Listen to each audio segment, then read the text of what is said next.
Hey everyone, what's up? Greg Olsen here with You Think. I've seen some things in pro sports and I thought, man, I wish my son or daughter right now was here and I can show him exactly what happened and why it's important. All right, so obviously the worst day of any NFL season is the Monday following the Week 18 games from Sunday, where they call it Black Monday.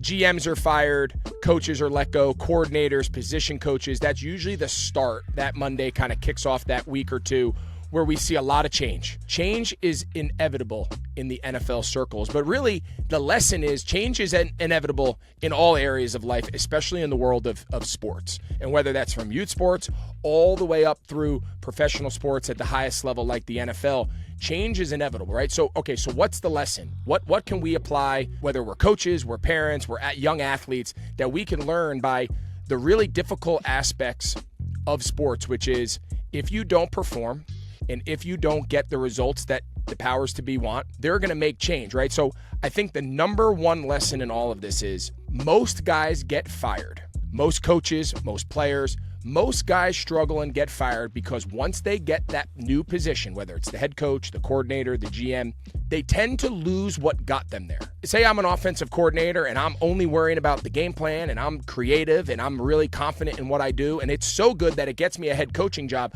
So often these guys move into a new chair and they lose what got them there. They lose their relationships with the players. They feel like now that they're the big boss, they need to take a step back and treat people different. The guys who have success as assistants, coordinators, and eventually as head coaches, no matter when their title changes, they don't change. Even when their responsibilities change, they don't change, because typically there's a reason you got into that chair. But the hardest thing now to do is, can you stay true to the prior journey when now you're answering to ownership and now you're answering to the media every day and you're answering to different aspects of the organization that you otherwise didn't do in other roles? And it is not an easy task.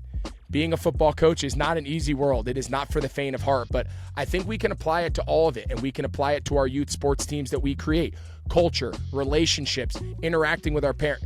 Be true to who you are every single day. And typically, those teams ride the waves of talented, less talented, ups and downs. Culture, consistency, consistent personality and approach typically gets you through it. So I think that's a valuable lesson that we can try to apply to any of our youth sports teams that we're associated with.